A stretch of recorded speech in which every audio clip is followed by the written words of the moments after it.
종 있긴 하지만 결국엔 시간이 우리 상처를 더 흐리게 해줄 겁니다. 물론 흉이 남을지언정 말이에요.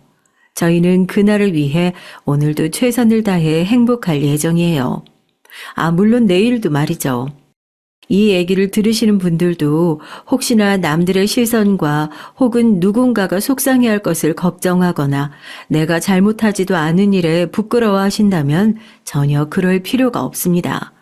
그런 생각이 오히려 가해자가 더 당당해질 수 있게 만들어주는 거니까요.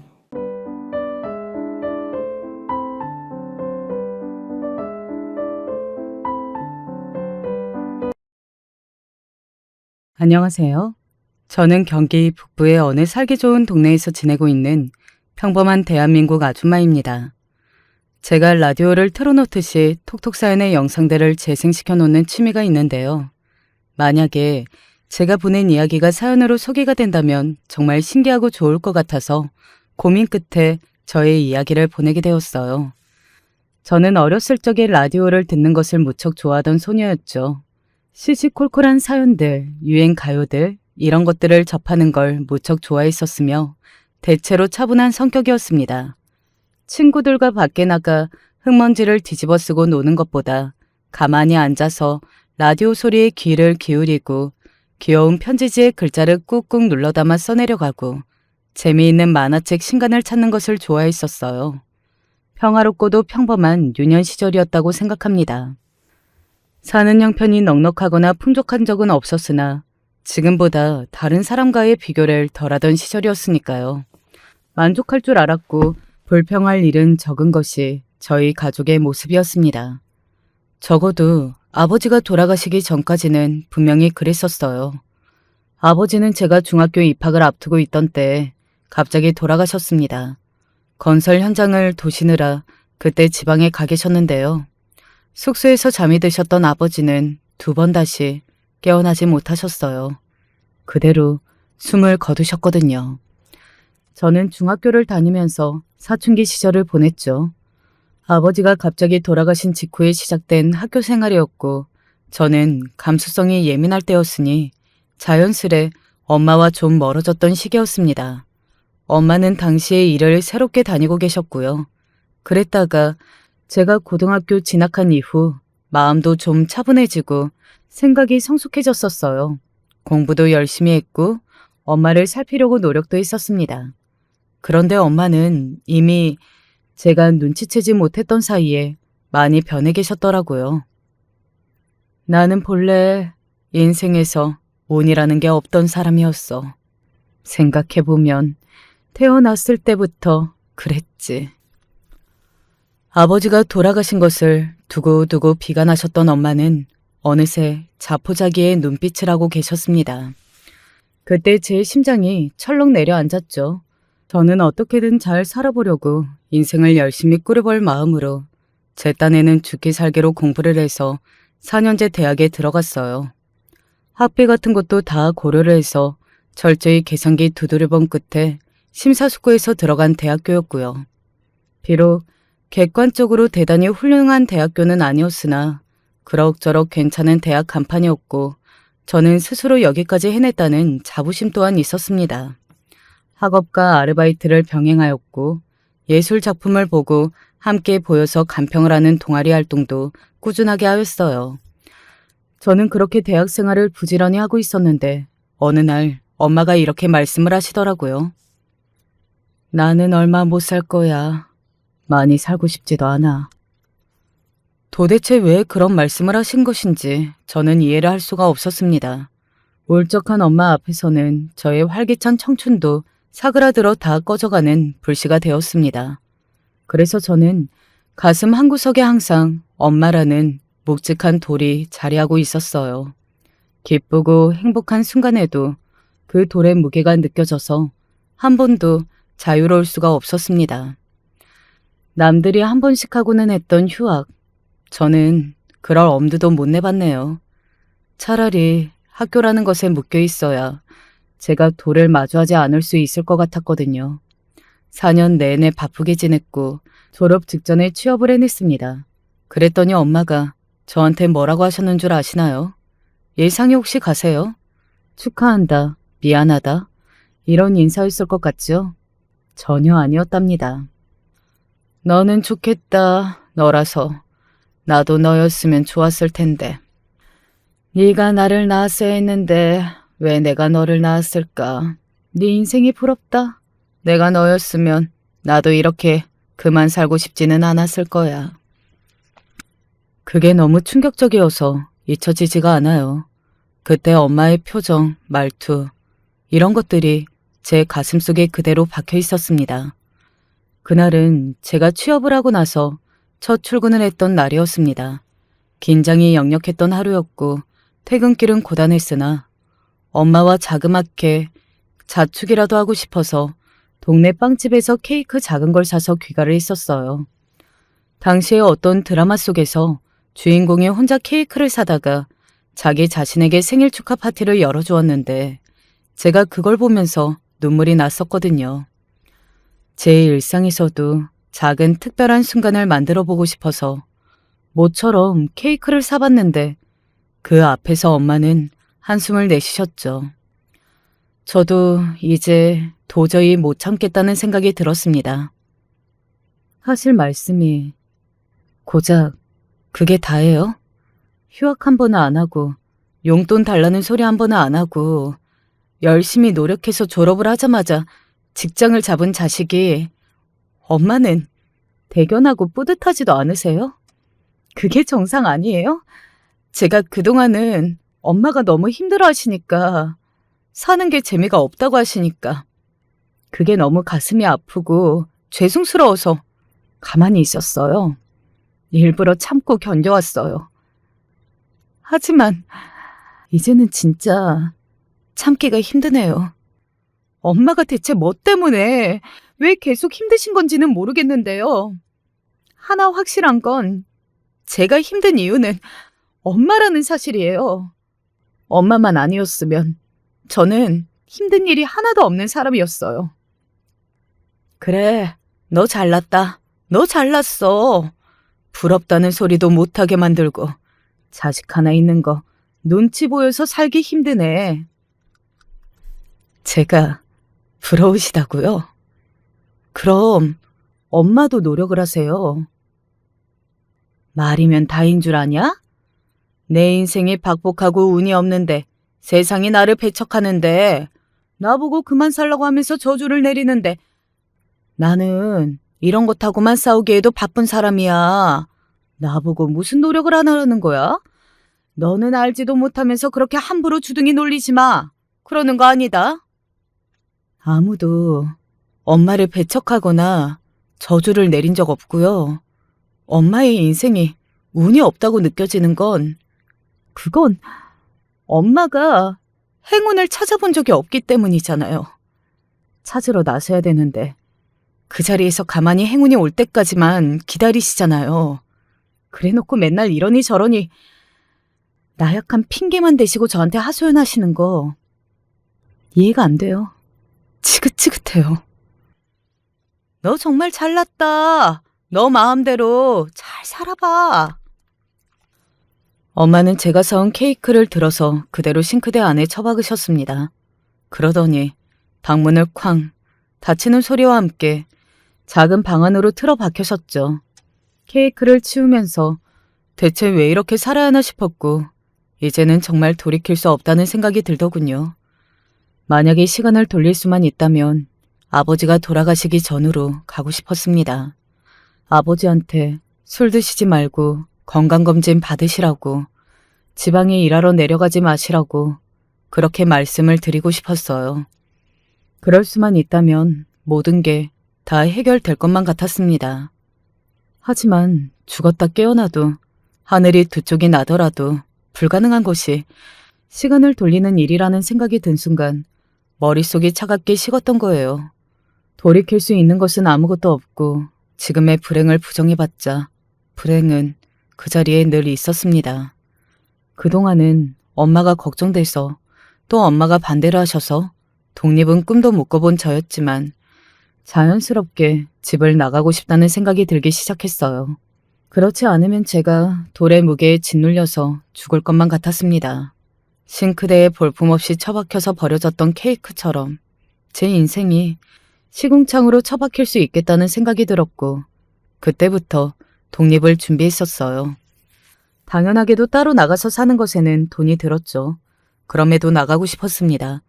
직장 근처에 월세방을 구한 뒤 짐을 싸서 나가던 날 저는 엄마의 주먹에 얼굴을 잘못 맞아서 코피가 흘렀었죠.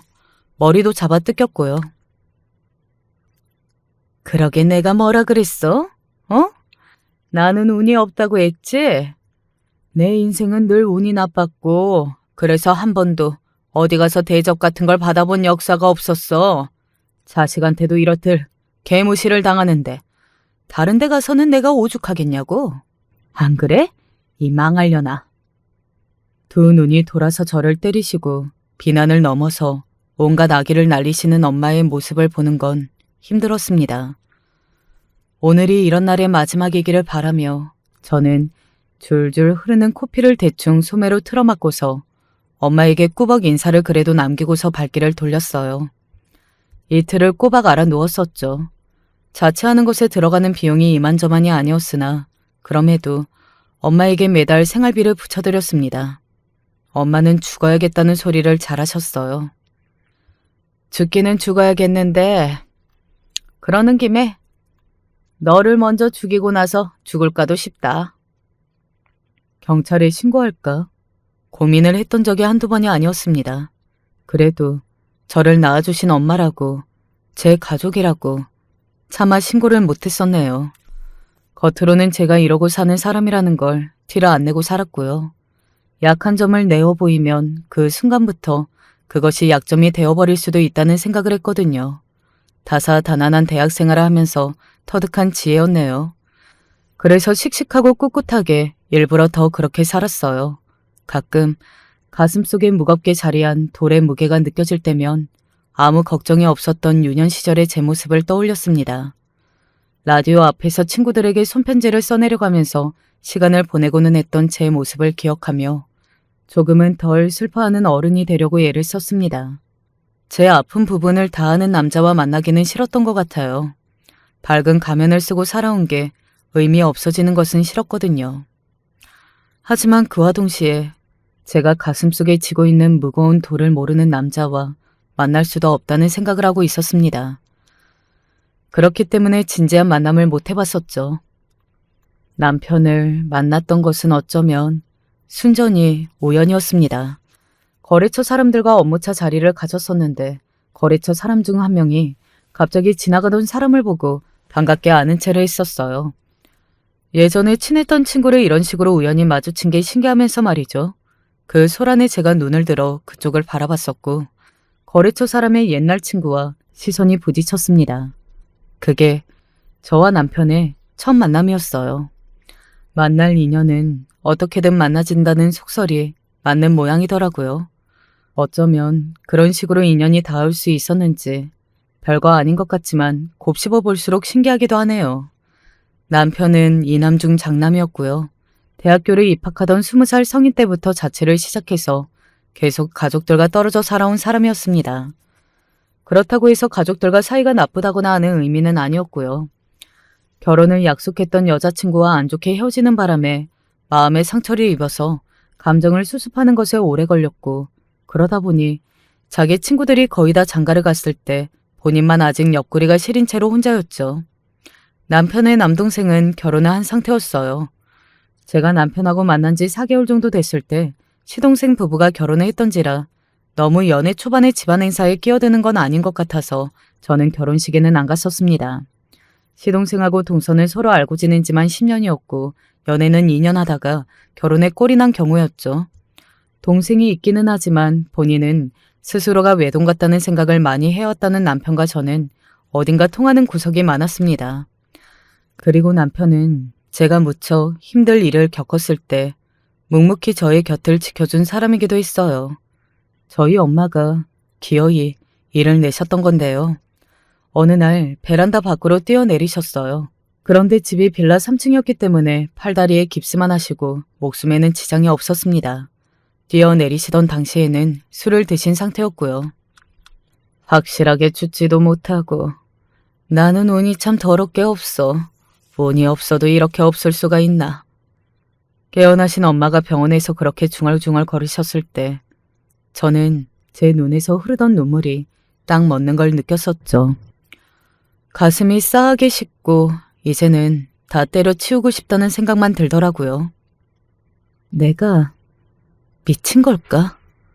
하나뿐인 우리 엄마인데 이제는 너무 지긋지긋하다 못해서 차라리 내가 엄마하고 둘이 같이 죽는 게 나을 것 같다는 생각이 들어. 그러면 다 편안해질 텐데. 무슨 소리야. 절대 안 돼. 그런 쪽으로 생각 자체를 하지 마. 그게 얼마나 위험한 건 줄 알아? 이럴 때일수록 더 정신 차리고 더 열심히 살아볼 생각을 해야 하는 거야. 내가 옆에 있어줄게. 나 믿고 의지해. 알았지? 지칠 대로 지쳐 있었던 저를 남편이 붙잡아 주었어요. 그리고 엄마가 적극적인 치료를 받으실 수 있게끔 남편이 많은 조언을 주었습니다. 어째서 그 이전까지는 엄마를 치료받게 할 생각조차 못했던 것인지 제 스스로가 바보 같더라고요. 마음의 병도 병이라는 것을 머릿속으로는 어렴풋이 알고 있지만 그냥 그걸로 끝이었나 봐요. 엄마가 치료받으셔야 하는 상태라고 여겨본 적이 없었으니까요. 엄마는 정신과 치료를 받기 시작하셨습니다. 처방약이 나오는 것을 보고 저는 믿어지지 않았고 그런 약을 통해서 호전될 수 있다는 이야기를 들은 순간 참담해졌죠. 무지 또한 죄라는 말이 생각나더라고요. 절대 자책할 필요가 없다고 저에게 그런 위로를 건네주는 사람과 저는 꼭 결혼을 하고 싶었습니다.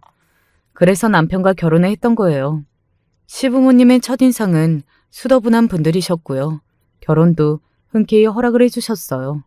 사실 알아서 학교 잘 다니고 사회생활 잘해온 장남이 어떤 여자를 데리고 와서 결혼하겠다고 한들 그게 신경 쓰실 생각 자체가 없으신 것 같았습니다. 시아버지께서는 말수가 좀 적은 분이셨어요. 텔레비전 앞에 앉으셔서 정치인들 욕을 할 때만 말씀을 많이 하셨고 언성을 높이셨지만 그 외에는 과묵하신 분이었습니다. 햇볕에 오래도록 노출이 된 붉은 기운을 담은 채로 검게 탄 시아버지의 얼굴에는 절대 가볍거나 경박한 분위기를 찾아볼 수 없었죠. 반면에 시어머니께서는 한 번 입을 여셨다 하면 쉽게 그 입을 다물지 않으시는 분이었습니다. 네가 그간 고생이 많았겠구나. 낳아주고 길러줬다고 해서 다 부모가 부모 같은 건 아니야. 부모라고 해봤자 남보다 못한 인간들 정말 많아. 나도 부모 복이 없어서 온갖 고생이라는 고생은 다 하면서 살았거든. 남들보다 잘 살지 못하고 가난해도 좋으니까 제발 정상적인 부모 밑에서 살아보고 싶다는 게 어렸을 적의 내 소원이었어. 오죽하면 내가 그랬을까? 자랑스레 내세울 조건 하나 가지고 있지 않았던 저를 향해서 네가 감히 우리 아들을? 이런 모습을 보이지 않아 주셨던 것만으로도 저는 시어머니께 감사했습니다. 모르기는 몰라도 고부관계 때문에 결혼 생활에서 애를 먹는 것이 며느리들의 숙명이라고 하니까요. 선뜻 저를 받아주시고 먼저 이런저런 이야기도 편하게 해주시는 시어머니를 보고 저는 복받았다고 생각을 했었어요. 아무래도 제가 결혼 복이 있는 것 같았습니다. 하지만 한번 시작된 시어머니의 유년 시절 이야기를 끝도 없이 1절, 2절, 3절 도돌이표가 돌고 돌고 또 돌 때까지 듣고 있노라면 저도 모르게 머리가 지끈거릴 정도였어요. 그래서 내가 그때 말이야 복날의 개보다도 더 사정없이 두들려 맞으면서 속으로 이를 갈았지. 두고 보자. 길고 짧은 건 대봐야 나는 법인데 내가 반드시 더 길고 말 테니까 나중에 어디 한번 두고 보자. 이렇게 이를 빠드득 갈았었는데 아니 글쎄 나를 괴롭혔던 사촌들이 집에 불이 나서 홀라당 다 타 죽을 줄 누가 알았겠어. 시어머니께서 겪으신 일이 보통의 수준이라 보기에는 또 어려웠기 때문에 침을 튀겨가시면서 끝도 없이 이야기를 늘어놓으시는 것도 어느 정도는 이해가 가기는 했습니다. 집안의 이런저런 사정 때문에 시어머니께서는 과거에 당신의 사촌들과 한 동네에 사셨다고 해요. 그리고 일방적인 각종 괴롭힘을 당하셨고요. 그러다 어느 날 그 집에 불이 나서 사촌들이 모두 숨을 거두는 큰 사건이 일어났습니다. 시어머니의 고모, 그러니까 사촌들의 모친이 밤중에 부부싸움을 크게 벌인 뒤에 열이 받아서 홧김에 불을 질렀던 게 엄청난 비극을 불러왔던 것이죠. 한 방에 모여서 잠을 자고 있었던 사촌들이 모두 세상을 떠났고 시어머니께서는 무척이나 큰 충격에 빠지셨다고 합니다. 하지만 당신의 부모님만큼이나 크게 정신적 충격을 받았던 것 같지는 않다고 회상을 하셨어요.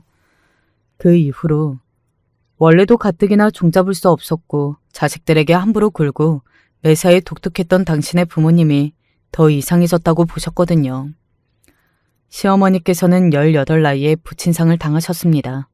한적하고 외진 마을의 변두리에 자리하고 있던 공터에서 스스로 목숨을 끊으신 당신의 부친을 공장에서 일을 마치고 터덜터덜 집까지 걸어가고 계셨던 고단한 시어머니께서 발견하셨습니다. 충격, 슬픔, 공포 이런 것들이 몰아쳤고 그 다음으로는 미묘한 안도가 스며들었죠. 아, 이제는 내가 더 이상 그 더러운 꼴을 안 봐도 되겠구나. 추잡스러웠던 아버지의 온갖 만행은 이제 여기서 끝이 난 것이구나. 이런 생각이 갑자기 딱 드는데 이런 내가 죽일 년이고 천하의 폐륜아인가 싶어서 얼마나 괴로웠는지 몰라. 한동안은 잠에서도 맨날 악몽을 꾸느라 자고 일어나면 옷이 축축하게 젖어 있었어. 식은땀 때문에 그런 거였지. 시어머니의 이야기를 들으면 사실 저는 약간의 동질감 같은 걸 느꼈던 듯 싶어요. 친정엄마를 뒤로하고서 처음 독립을 하려고 자취방으로 향했던 날 죄송스럽고 착잡한 마음도 있었지만 홀가분하고 후련한 마음도 분명히 강하게 있었거든요. 죄책감이라는 한 가지 단어로는 다 담을 수 없는 이상한 현상이었어요. 시어머니께서도 제가 당신에게 공감을 잘 느낄 거라고 생각을 하셨기 때문에 더욱 이런저런 말씀을 하셨던 것일지도 모르겠습니다. 남편에게는 그다지 많은 말씀을 안 하셨는데 저한테만 끝도 없이 이야기를 늘어놓으셨거든요. 제가 본래 외향적이고 밝은 성격까지는 못되기 때문에 그런 면에서 시어머니가 버거웠습니다. 제 친정엄마는 그늘진 얼굴에 온통 하소연에 자기 옆면에 한숨만 가득하셨던 분이라서 이런 엄마만 겪어왔던 저에게 시어머니라는 존재가 낯설고 당혹스럽고 벅찼어요. 처음에는 다 감사하고 좋았으나 사람 마음이라는 게 어쩔 수 없이 그렇게 되더라고요. 또한 시어머니 혼자 주부이셨거든요. 저하고 남편은 맞벌이였고요. 시어머니께서는 일을 안 다니시니까 시도 때도 없이 저에게 전화를 거셨습니다. 제가 직장에 있을 시간이라는 걸 아시면서도 그러셨어요. 상관없다는 식으로 구셨죠. 예, 애미야. 너 주말에 와서 부추 좀 가져갈래? 요새 부추가 여리여리하고 하나도 안 억세고 딱 맛있는 철이라서 내가 좀 많이 샀더니 양이 어마어마하네. 괜히 과욕을 부렸나? 아, 네. 어머님, 부추요? 알겠습니다. 그렇게 할게요. 나는 처음에는 솔직히 이렇게 많이 살 생각이 없었거든. 그런데 거기 사장네가 참 장사를 잘해. 너도 알지? 오거리 쪽으로 나가는 길에 있는 야채 가게. 네, 알죠. 그런데요, 어머님. 제가 지금 일을 하던 중이라서요. 아, 그래? 애쓴다. 돈 버느라 고생이야. 근데 거기 야채 가게도 진짜 돈 욕심이 무진장 많아 보이더만. 돈독에 올라서는 그렇게 난리도 아니었는데 갑자기 하루아침에 샷다 내리고 장사판을 안 열어서 이게 무슨 일인가 했었잖아. 알고 보니까 집안에 글쎄 연달아 줄초상이 나서 그랬다지 뭐니. 아이 세상에나 줄초상. 그 이야기 듣고 내가 놀래버렸어. 이번에 정말 오랜만에 며칠 만에 문을 열었길래 부추나 좀 건질 수 있을까 싶어서 가봤던 건데. 어머님, 중요한 용건이라고 하셔서 제가 전화를 받았던 건데요. 다른 하실 말씀 없으시면 이만 전화를 끊어도 될까요? 너 일해야지. 아, 맞다. 근데 애미야, 그냥 주말에 오지 말고 오늘 올래? 네? 제가 출근을 했는데요. 아니, 내 말은 당연히 일 끝나고 여기로 와서 부추 좀 가져가라 이거지. 저녁도 이쪽으로 와서 먹어. 다음날 출근을 안 하는 금요일의 퇴근길이라면 모를까. 너무 피곤하고 부담돼서 그럴 엄두나 안 나더라고요. 사실 시어머니의 상황에 못 이겨서 서너 차례 퇴근을 시댁으로 한 적이 있었는데 매번 후회하느라 죽는 줄 알았습니다. 동선도 좋지 못해서 시간도 다 잡아먹고 그래서 못 쉬고 피곤한 것도 있었지만 시어머니께서 저를 붙잡고 안 놓아주시는 통에 그게 정말 힘들었던 문제였어요. 그래서 저는 다른 핑계를 대면 씨알도 안 먹힐까봐 야근 핑계를 댔습니다. 일이 언제 끝날지 모른다고 말씀을 드리고 나서야 시어머니의 후퇴 선언을 들을 수 있었죠. 전화를 안 받으면 제가 받을 때까지 하셨습니다. 그리고 제가 직장에서만 시어머니의 전화를 받느냐고요? 주부로 생활하시니까 낮에 심심해서 그러시는 것이 아니냐고요? 그렇게 추측하실 수도 있겠으나 애석하지만 아니었답니다. 저녁, 아니지. 밤에도 연락을 그렇게나 잘하셨어요. 예, 애미야. 너네 오늘은 저녁에 뭐 먹었니? 저희는 그냥 간단하게요. 냉동실에 삼겹살 남아있던 거랑 김치 좀 볶아서 먹었어요. 어머님, 아버님도 저녁 잘 잡수셨죠? 우리야 뭐 맨날 비슷하지. 먹는 게 거기서 거기야.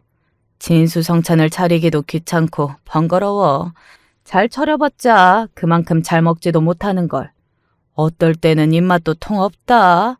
별로 맛있는 것도 안 땡기고 생각도 안 난다. 이제 나이를 많이 먹어가서 그러나 별거에서 기력이 다 없네. 그런데 너네 전에 무슨 특이한 계란을 샀다 그렇지 않았었나? 이름이 뭐 특별하게 붙어 있었던 것 같던데. 그런 계란은 어디서 알았니? 어디서 샀어? 맛은 어때? 다른 마트 계란하고 맛이 똑같니? 비싼 건 그런 값을 하디? 우리도 그런 것 좀 사다가 먹어볼까? 그런 거랑 밥이랑 비벼 먹으면 입맛이 돌아오려나? 내가 사실 계란 후라이에 대한 안 좋은 기억이 있어.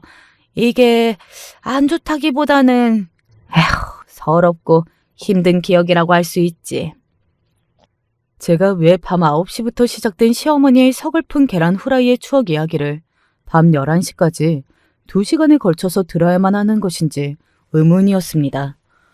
더 이상은 좋은 게 좋은 거라고 생각하며 넘기기 어렵더라고요.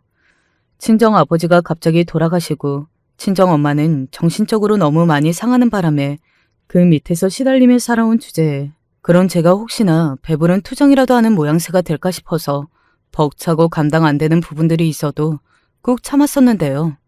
더 이상은 진짜 힘들 것 같아서 남편한테 다 털어놓았습니다. 제가 너무 많이 지쳐가고 있고 되도 않게 싹싹한 며느리가 되려고 노력을 하다가 기가 빨려서 죽을 것 같다고 솔직하게 다 털어놓으며 도와달라고 그랬죠. 남자들이 확실히 둔하기나 하더라고요. 여태까지 제가 시어머니를 마치 제2의 친엄마처럼 여기며 너무나 친근하게 대해드리고 있는 거라고만 느껴왔다고 남편이 그렇게 말을 하면서 진짜 깜짝 놀랐는지 당장 본인이 개입을 하겠다고 그랬습니다. 그랬더니 이튿날 시어머니께서 저에게 서운하다는 말씀을 얼마나 오래 하셨던지 몰라요. 저도 솔직하게 다 말씀을 드렸죠. 직장에서 전화를 받는 거 얼마나 난감한지 모른다고 말씀을 정확히 드렸고요. 긴 통화가 곤란하다고 그런 게 이제 없었으면 한다고 말씀을 드렸는데 시어머니께서는 그래도 어쨌거나 저에게 섭섭하다고만 하셨습니다.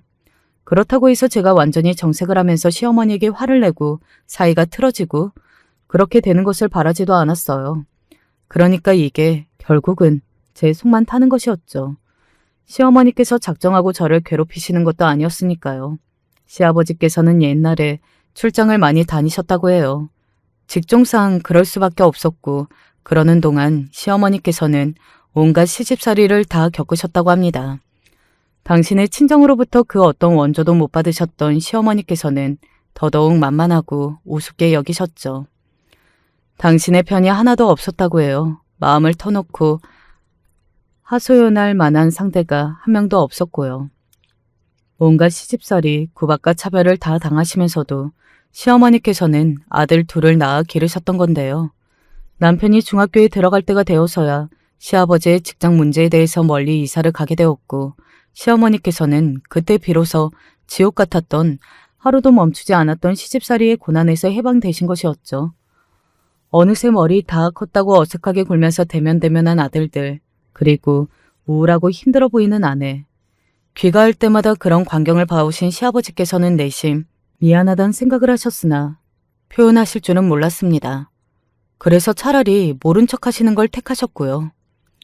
시어머니께서는 너무나도 외롭게 지내오셨어요. 제가 남편에게 하소연을 했던 이후로 시아버지로부터 지난 이야기를 듣게 되었고 제 마음이 참 복잡해지더군요. 시어머니께서 유난히 외롭고 적적한 걸 못 견뎌 하시는 게 이해가 되는 것만 같았습니다. 앞으로는 시어머니께서 저에게 시도 때도 없이 연락을 하시는 걸 안 하시되 대신 제 쪽에서 먼저 주기적으로 시어머니께 연락을 드리기로 합의를 봤었죠. 동서가 저한테 이런 말을 했었어요. 형님, 그동안 소가리를 알게 모르게 많이 하셨겠어요. 저는 형님 이해해요. 그건 얼마나 곤란하셨을까요? 이렇게나마 조율이 되었으니 다행이라고 생각이 드네요. 아이고, 동서, 말이나마 나 듣기 좋으라고 그렇게 해줘서 고마워요. 속으로 어머님한테 죄송스럽고 민망한 것도 있어서 이게 참 어렵네요. 항상 사람 마음이 제일 어려운 문제 같아요. 혹시 저 때문에 괜히 형님만 곤란해지셨던 상황은 아니었나 싶어서 솔직히 저도 이번 일을 두고 속으로 좀 뜨끔하더라고요. 형님, 그동안 제가 좀 원망스러우셨죠? 네? 아니에요. 절대 아니에요. 동서, 한 번도 그런 식으로 생각을 해본 적이 없어요. 그냥 이건 별거 아닌 일 가지고 속이 좁고 할 말을 제대로 하지도 못하고 그러다가 일을 키운 제 잘못인 거예요. 동서는 여태 동서 나름대로 바쁘고 신경 쓸 일 투성이었는데 내가 뭐하러 동서를 원망하겠어요. 안 그래요? 제 말에 동서가 조금 웃는 소리를 냈었죠. 제가 새 며느리로 집안에 들어오자 옳았구나, 말할 상대가 생겼구나 싶어서 시어머니께서 무척 반기셨던 것은 확실한데 그러셨던 분이 기존에 이미 며느리로 들어와 있었던 동서에게는 그 시도 때도 없는 이야기 보따리를 풀어놓지 않은 이유가 따로 있었습니다. 왜냐하면 동서가 편찮으신 모친을 모시던 와중이었거든요. 시동생이 처가살이를 하고 있었어요. 동서는 5남매 중에 막내입니다. 집안 형편이 썩 넉넉하지는 않았어도 항상 집안의 식구들이 바글바글해서 화목하고 정이 넘치고 사람 사는 냄새가 물씬 풍겼다고 그러더라고요. 제가 겪어온 환경과는 달라도 너무 달랐죠. 그런 면에서 동서는 저와 근본부터 다르다고 할 수 있었으며 식구가 많은 동서를 저는 속으로 부러워하고 있었습니다. 그런데 동서의 모친께서 좀 편찮으셨어요. 일단 치매가 와서 비상이었거든요. 치매가 왔다는 것을 알고 그것 때문에 시동생하고 동서가 결혼식을 서둘렀었다고 합니다. 아직 인지가 멀쩡히 되실 때에 얼른 결혼식을 올려버리고 싶었던 거예요. 그 후에는 동서의 친정으로 들어가서 결혼 생활을 해왔고요. 시동생이 저희 남편보다 대학을 잘 나왔어요. 처음에 취업도 잘했고요. 그런데 어떤 대학 선배의 이상한 꼬드김에 잘못 넘어가서 멀쩡히 잘 다니던 회사를 때려치우고 창업에 뛰어들었는데 그게 망했습니다. 근데 시동생이 성격 자체가 남 탓을 하거나 주변에 손 벌리고 뭐 이러지는 않아요. 원래 좀 성격이 그렇다네요. 퇴사도 창업도 모두 본인의 의지이며 선택이었으니까 알아서 지고 가겠다는 자세로 시부모님께 도와달라는 소리를 안 했습니다. 동서의 모친 일도 있고 그래서 처가살이라 하는 것으로 가닥을 잡았으나 신혼집을 구할 필요도 없었고요. 묵묵하고 말수가 적은 건 시동생의 시아버지를 닮았나 싶더라고요. 아무튼 이쪽을 상황이 그랬기 때문에 시어머니께서 참견을 못하셨던 거예요. 치매 걸리신 사돈이 있는 곳에 무슨 연락을 하겠어요. 그리고 자기가 알아서 하겠다고 딱 선을 그은 시동생하고 살가운 모자 사이도 아니었고요. 그런데 설마 하니 한순간에 상황이 다 뒤바뀌어 버릴 줄은 몰랐습니다. 앞일이라는 거 정말 한치 앞도 모르는 게 맞더라고요. 간만에 만난 고향 친구분들과 넷이서 낚시 여행을 떠나셨던 시아버지께서 교통사고로 돌아가셨습니다. 시아버지를 포함한 3분이 명을 달리하셨고 살아남으신 한 분도 크게 다쳐서 중환자실에서 정말 간신히 죽다가 살아나셨어요.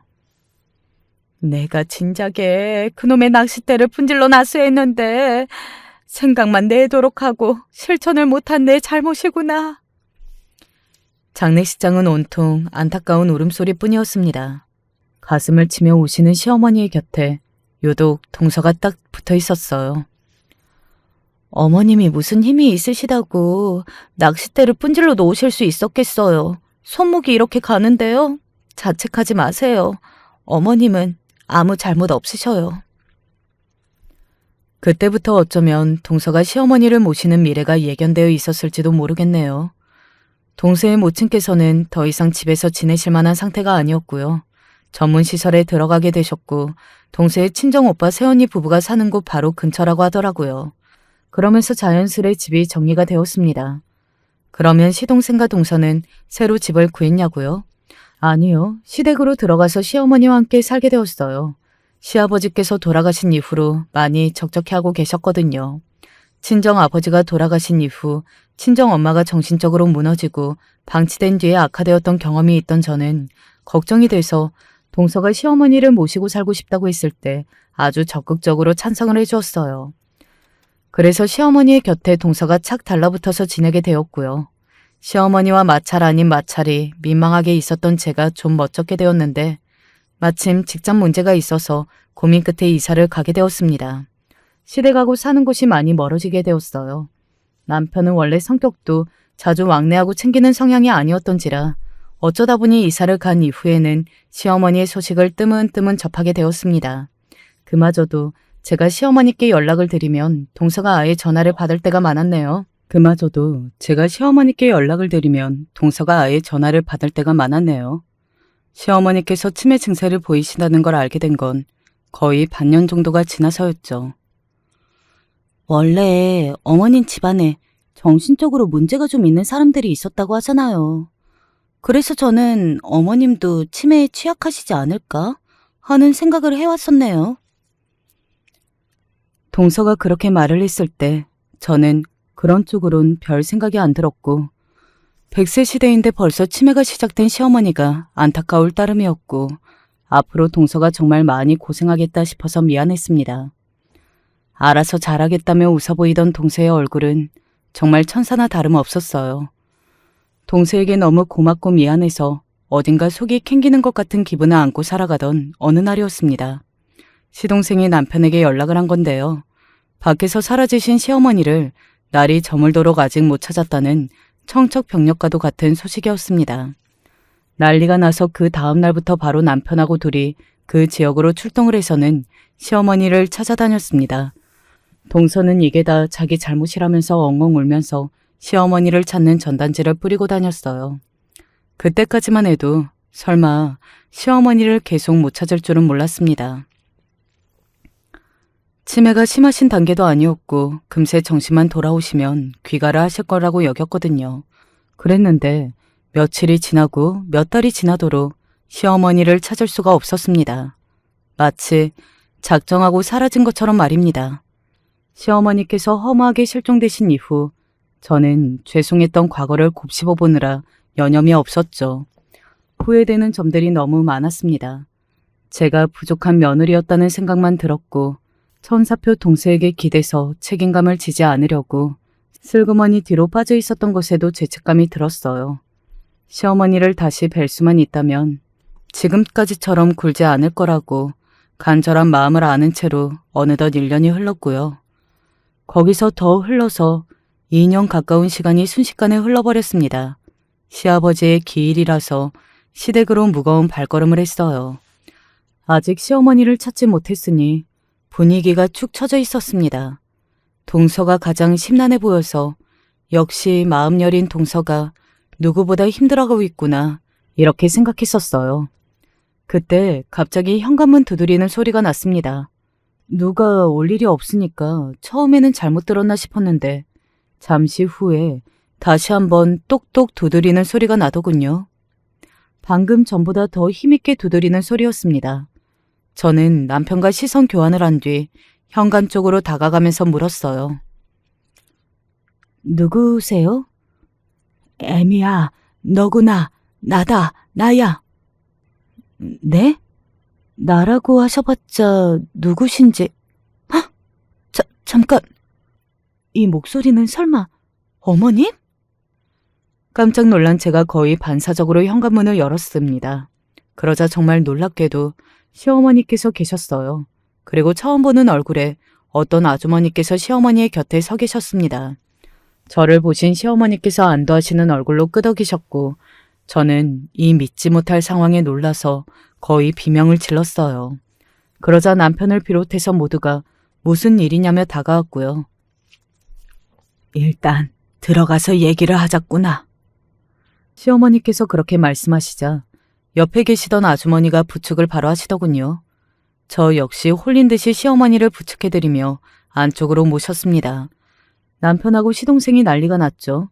이게 꿈인지 생시인지 대관절 어떻게 된 영문인지 믿을 수가 없다면서 놀랐고 신기했으며 돌아가신 시아버지께서 이뤄주신 기적이라고 하였습니다. 저는 이게 진짜 현실이 맞나 싶어서 다행히 돌아와 주신 시어머니께서 그래도 정정해 보이셔서 저도 모르게 눈물이 맺혔습니다. 눈가를 훔치는 저를 알아보시고 시어머니께서 제 팔을 잠시 어루만져 주셨죠. 그러더니 갑자기 어딘가를 향해서 삿대질을 날리시는 게 아니겠어요? 나는 실종이 됐던 게 아니다. 나 살려고 도망을 쳤던 것뿐이지. 나를 죽이려는 저 나쁜 년으로부터. 그 음성을 듣자마자 전신에 소름이 돋았고 시어머니의 손끝이 가리키고 있는 방향에는 동서가 서 있었습니다. 모두가 경악해서 숨소리도 못 내고서 동서를 쳐다보고 있었어요. 어머님, 다시 뵙게 돼서 다행이에요. 그간 얼마나 제가 죄책감에 말도 못하게 힘들어했던지 모릅니다. 제가 어머님을 잘 모시지 못해서 어머님이 실종된 것만 같았거든요. 제 탓을 안 할 수가 없었어요. 저 그동안 많이 반성했고 후회했고 괴로웠습니다. 치매를 앓으시는 어머님이 지금 정신이 온전치 못하여서 저를 이렇게 잘못 몰아가시지만 제 업보라고 생각해야겠죠. 제가 조금만 더 어머님을 잘 모셨더라면 애초에 일어나지 않았을 일인데 정말 죄송해요. 동서가 눈물을 흘리면서 말했습니다.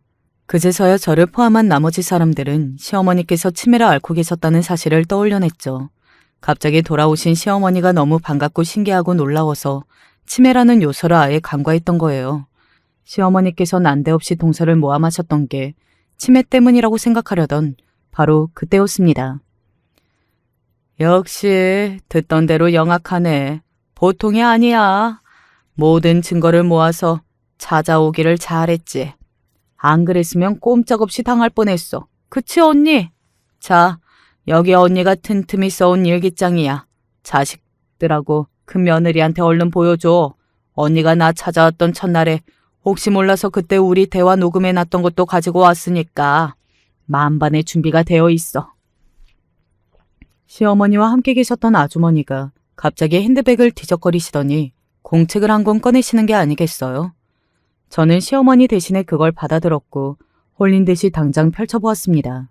그리고 저는 물론이고 제 옆에서 같이 공책에 적힌 글자들을 눈으로 훑어갔던 남편이 경악을 할 수밖에 없었죠. 그 안에는 시어머니께서 동서와 함께 사시는 동안에 겪으셨던 각종 일화가 기록되어 있었거든요.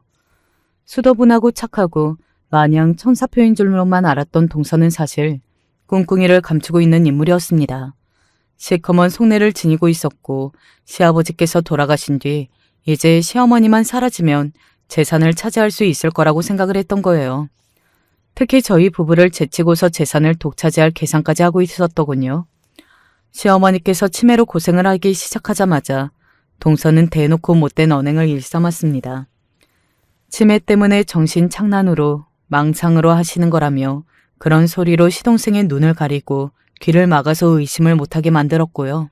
신경안정제, 수면제 등을 시어머니께 먹여서 수시로 정신을 몽롱하게 만들고 기력이 몸에서 빠진 것처럼 모습을 꾸몄습니다.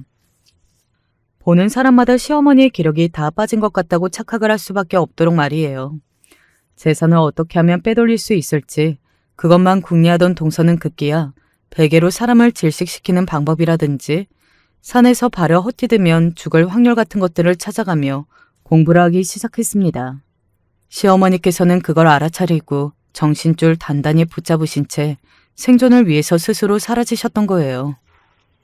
정신이 그 어느 때보다도 또렷했던 어느 날, 바람을 쐬고 운동도 할 겸 멀리 산책을 나가자던 저 나쁜 년의 제안이 있었고 나는 반갑게 수락했지. 아예 사라질 각오로 나선 것이었어. 나는 살기 위해서, 내 자신을 찾기 위해서 죽기 살기로 사라졌던 거란다. 오래된 나의 옛날 수첩에 남아있던 고향 동생의 주소 하나만 붙들고 의지한 채로. 시어머니와 함께 계셨던 아주머니는 과거에 절친하셨던 어떤 분의 친동생이라고 하였습니다. 시어머니께서는 무사히 그 주소지까지 가서 소득을 보셨던 거예요. 사정을 듣고 나신 아주머니는 놀라서 일단 시어머니를 받아주셨고요. 부부가 조용히 살고 있던 집이었기 때문에 시어머니께서 머무실 공간도 널찍하게 있었고 사람 하나가 더 늘어나는 것이 환영이었다고 합니다. 며칠 지내며 생각을 가라앉히는 동안 시어머니께서는 생각보다 당신의 치매 진행 상태가 나쁘지 않다는 사실을 깨닫게 되셨고요. 또한 남편이나 저를 찾아가는 것도 생각을 해보셨으나 왠지 그러고 싶지가 않으셨대요. 당신께서 저에게 짐이고 민폐였던 것만 같아서 그게 너무 미안하고 마음에 걸리셨다고 하였습니다. 시어머니의 그 말씀을 들으면서 어느새 저는 입을 틀어막은 채로 울고 있었죠. 이게 다 어떻게 된 일이죠? 재수씨, 어디 한번 변명을 해보세요. 아까는 말을 정말 잘하시던데 왜 지금은 꿀먹은 벙어리가 되셨을까? 그때 남편이 분노에 차서 동서에게 물었습니다. 저 역시 의문이 가득해서 동서를 쳐다봤는데 마치 시체처럼 안색이 나쁘게 질려있더군요. 시동생이 동서에게 손을 뻗으며 가까이 다가가던 그 순간이었습니다. 아이씨, 되는 게 없네. 동서가 시동생의 팔을 쳐내고는 그렇게 외치면서 갑자기 현관으로 달려가는 게 아니겠어요? 설마 싶었는데 그대로 신발을 재빨리 신고는 밖으로 나가버렸습니다. 주랭랑을 쳤던 거예요. 아니 갑자기 이게 다 무슨 일인지 어이가 없었는데 시동생이 따라 나서려던 걸 막고서 남편이 대신 동서의 뒤를 쫓았습니다. 저는 시어머니와 나란히 소파에 앉아서 마저 이야기를 들었고요.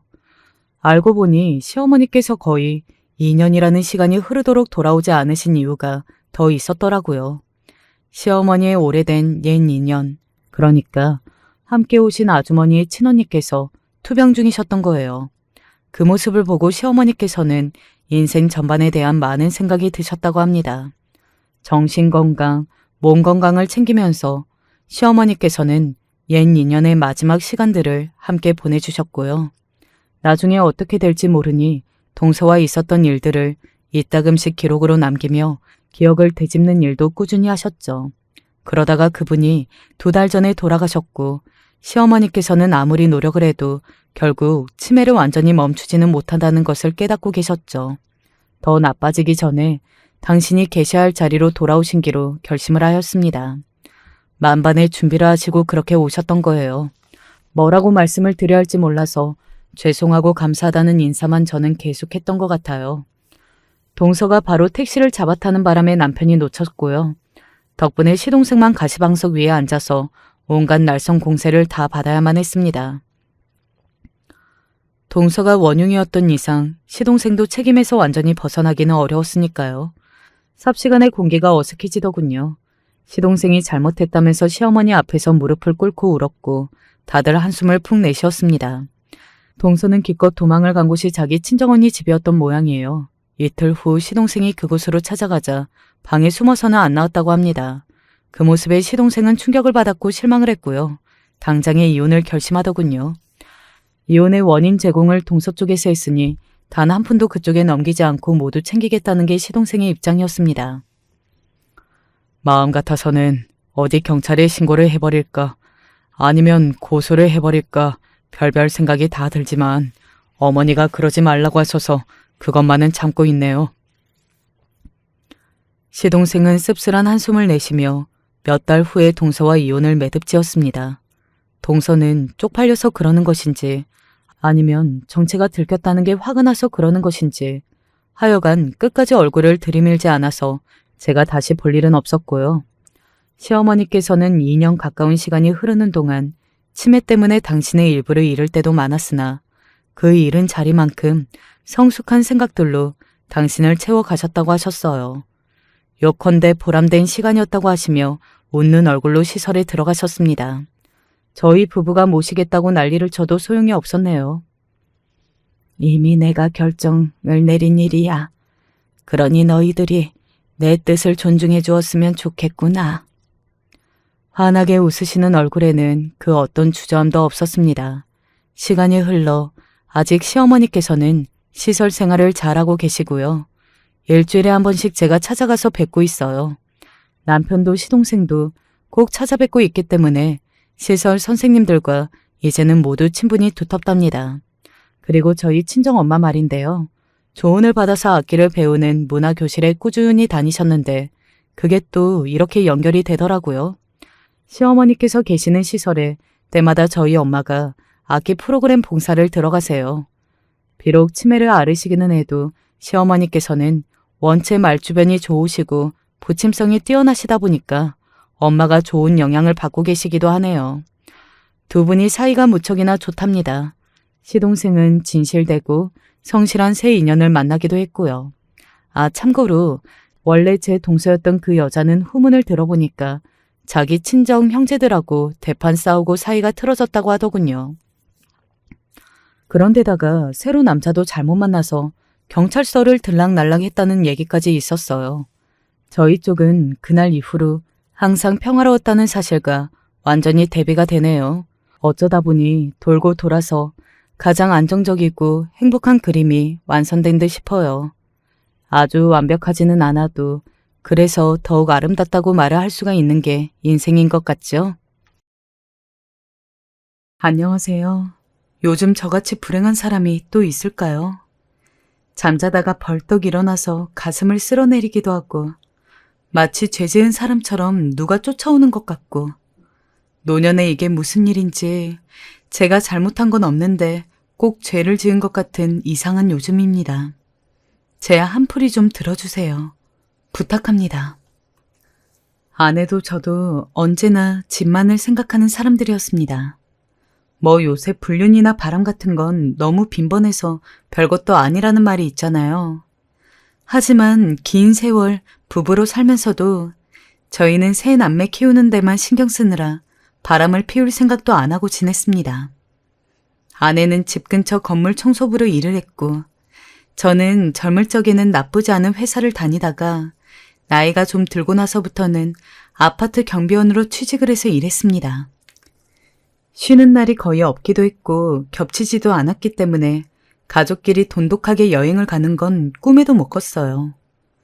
어릴 적 애들이 내 친구는 주말에 엄마 아빠랑 놀이공원 간다는데 나도 놀이공원 가고 싶어. 라며 떼를 써도 아빠랑 엄마는 바빠서 안 된다며 우는 애들을 달랠 수밖에 없었죠. 아직까지도 그 부분이 너무 미안하지만 다행히 세 남매 모두 너무 착하게 자라준지라 이렇게 지금껏 고생을 한 것이 아깝지 않을 만큼 키웠습니다.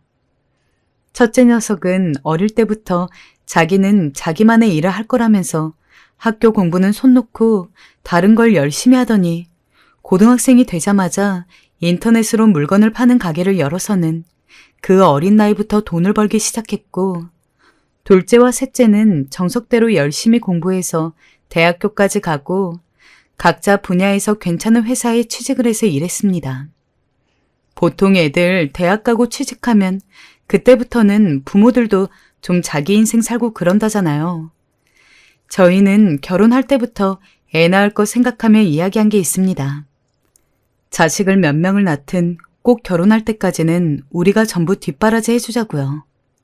그래서 애들이 돈을 벌고 있어도 저희 역시 저희 나름대로 크게는 못하더라도 자식들 결혼 자금 조금씩은 대주고 싶어서 일을 쉬지 않고 저축을 했습니다.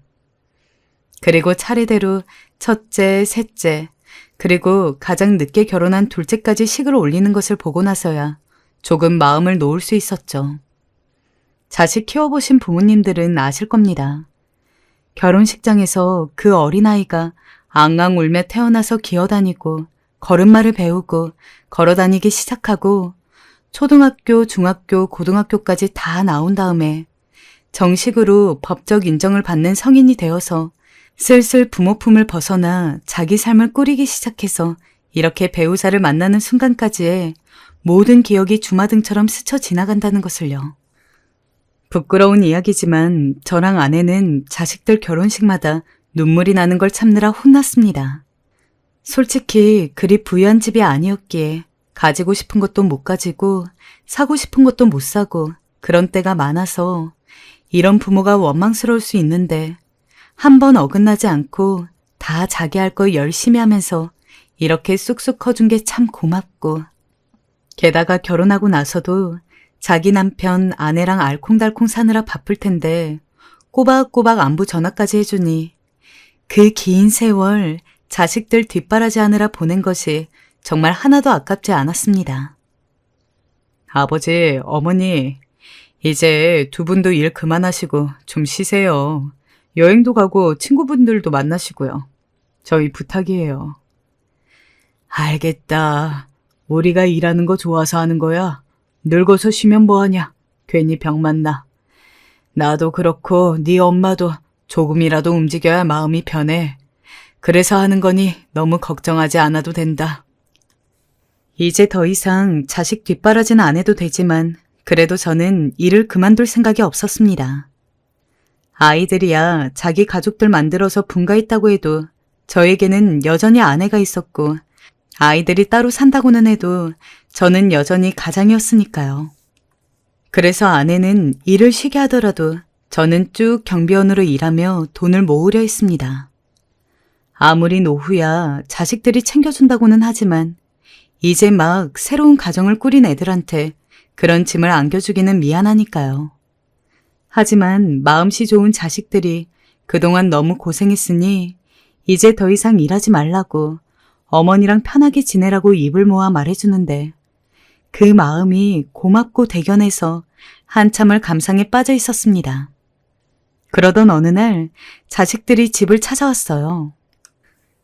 어머니, 아버지, 이거 저희가 모은 돈이에요. 얼마 되진 않지만 어머니 아버지 노후하시는데 편하게 쓰라고 마련했어요. 그저 저희 정성이라 생각하시고 받아주세요. 세상에, 이걸 언제 마련한 거냐? 자식들은 흰 봉투를 건네며 푹 쉬라고 말해주었어요. 얼마나 눈물이 나던지 그 순간만큼은 저도 참지 못하고 자식들 앞에서 눈물을 보이고 말았습니다. 고맙다. 고마워. 라는 말을 반복하면서 말이죠. 그렇게 자식들의 배려 덕에 저도 일을 그만두고 비로소 편하게 쉴 수 있게 되었습니다. 여보, 그동안 정말 고생했어요. 부족한 남편 만나서 당신이 너무 힘들었던 거 아닌가 싶어 내가 너무 미안하네. 무슨 말을 그렇게 해요. 당신만큼 집에 성실한 남편이 어디 있다고. 이제 당신도 나도 자식 걱정은 좀 덜 할 수 있게 되었으니 지금부터라도 편히 쉽시다. 그래요. 우리 더 늙기 전에 여행도 가고 합시다. 그 뒤로 한동안은 자식들 용돈 받으면서 아내와 함께 여행을 가는 재미에 푹 빠져 있었어요. 아내 고향이 제주도였던지라 첫 여행지도 제주도였습니다. 저랑 결혼하고 나서는 젊을 때 빼고는 제주도 공개 한 번 못 세게 해준 게 마음에 걸렸기 때문이었죠. 오랜만에 고향을 찾으니 아이같이 좋아하는 아내가 얼마나 예쁘던지. 아내가 좋아했다는 요리들도 해먹고 바다도 보러 가고 일주일을 제주도에만 있었는데 돌아올 때가 되니 그 일주일조차 너무 부족했다고 생각이 들 정도로 행복한 시간이었어요. 당시에는 아직 코로나가 터지지 않았을 때라 해외여행도 다니기에 거리낌 없었어서 일본과 대만도 다녀왔습니다. 요새는 젊을 때부터 자기 용돈 모으고 아르바이트해서 해외 한 번쯤은 다녀온다는데 저희 때만 해도 해외여행이 보편적이지도 않았고 누가 간다고 해도 정말 잘 사는 집 애들이나 가는 거였기에 저나 아내나 해외 가려고 비행기를 타본 적은 없었는데 제주도에서 돌아오고 얼마 안 돼서 첫째 녀석이 그러더라고요. 아버지, 어머니, 제가 이번에 해외 출장으로 일본에 다녀왔었는데 요새 나이 있는 부부들이 일본에 많이 놀러 간다고 하더라고요. 아버지랑 어머니도 한번 다녀오세요. 제가 비행기 끊어드릴게요. 그런 쪽으로는 워낙 일자무식하게 살아온지라 솔직히 말도 안 통하는 동네에서 덜컥 길이라도 잃으면 어쩌나 겁이 났지만 첫째가 여행사 통해서 가는 건 가이드가 있으니 괜찮다고 하길래 일단 알겠다고 하고 다녀왔는데 세상에 어쩌면 그리도 좋은지 우리나라랑 비슷한 듯 하면서도 다른 문화가 느껴지는데 조금만 돌아다녀도 해외인 게 딱 알겠더라고요. 그리고 대만은 둘째와 셋째가 함께 준비해 주어서 다녀왔고 대만도 여행사를 통해서 간지라 저희 부부는 그냥 한국말로 이끌어주는 가이드만 졸졸 따라다니면 되어서 편리했어요. 왜 흔히 여행을 다녀오면 보는 시야가 넓어진다고 하잖아요. 다 늙은 저조차도 그게 무슨 느낌인지 알 만큼 자식들이 보내준 해외여행은 너무도 좋은 경험이었습니다. 우리 부업이라도 해서 다음에는 우리가 모은 돈으로 해외나 한번 가볼까요? 그 정도로 좋았어? 누구보다 만족스러운 여행을 즐기고 왔는지 아내가 저에게 이렇게 이야기할 정도였으니까요. 젊은 나이에도 이런 경험이 한 번쯤은 있었다면 좋았을 것 같지만 어찌됐든 죽기 전에 다양한 것들을 경험해 볼 수 있다는 걸로도 저는 만족했습니다. 한동안 여행으로 시간을 보낸 뒤에는 저나 아내나 각자 취미 생활에 집중했어요. 저는 워낙 바둑 두는 걸 좋아해서 집 근처 경로당에서 친해진 노인네랑 바둑도 자주 두고 첫째한테 부탁해서 혹시 바둑 두는 걸 배울 수 있는 곳이 없냐고 물어보기도 했습니다. 그리고 아내는 운동을 다니겠다며 제가 바둑을 배울 때 운동복을 새로 사입고는 동네 아줌마들과 공원 조깅도 하고 등산도 다녔습니다. 여보, 오늘 바둑은 어땠어요? 오늘 아주 재미졌지. 질 뻔했는데 다행히 이겼어. 그래요? 기분 좋았겠네. 어서 밥 들어요. 국 식기 전에. 오늘 당신 좋아하는 냉이 된장찌개 끓여봤어요. 묵이랑 같이 먹어봐요.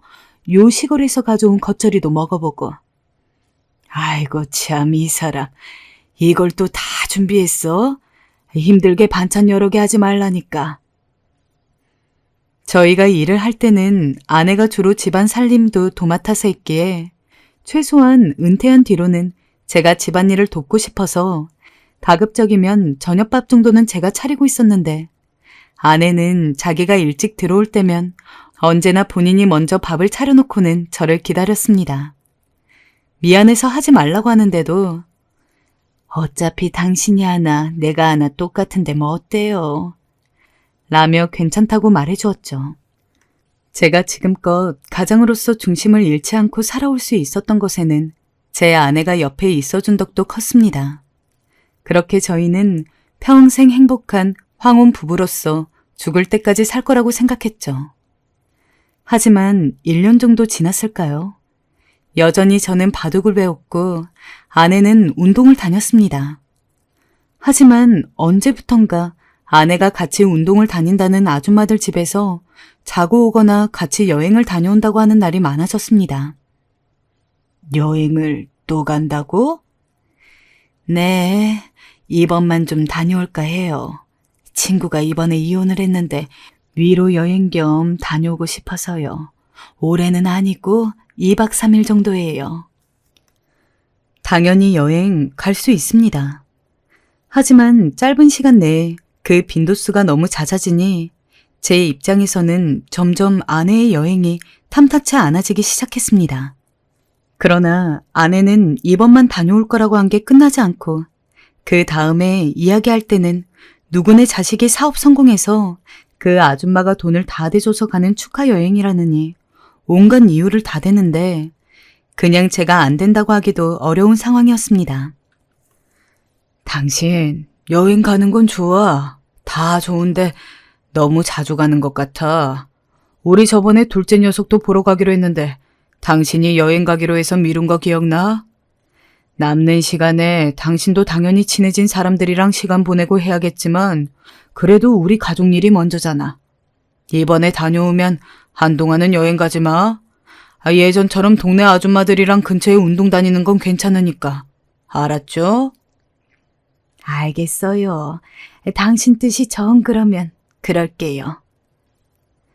하지만 이번이 마지막이라고 해도 아내는 그때만 알았다고 하고 또 얼마 안가 이번엔 무슨 이유로 여행 가기로 이야기가 나왔다며 자기도 가겠다고 했습니다. 그쯤 되니 화가 나더군요.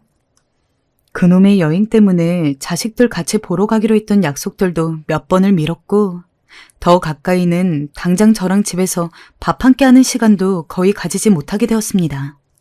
차라리 여행만 가는 거였으면 이렇게까지는 화가 나지 않았을 거예요. 평소에도 운동 간다고 나가는 시간이 점점 일러지고 들어오는 시간은 늦어지는 통에 집안일을 전부 제가 하고 있었는데 아무리 어르고 달래도 아내는 그 당시에만 잠깐 알았다고 하고 금세 다시 돌변해서는 놀러 다니기 바빴습니다. 도대체 무슨 바람이라도 든 건지 어느 날은 너무 화가 나버렸어요. 당신 진짜 제정신이야? 지금 이게 몇 번째인지 알아? 자식놈들 집에 못 들리는 것도 못 들리는 건데 대체 뭘 하길래 매일같이 밥도 안 차리고 싸돌아다니기만 해? 여보. 살면서 한 번도 아내에게 큰 소리 친 적도 나쁜 말을 한 적도 없지만 그때는 정말 참을 수가 없었습니다.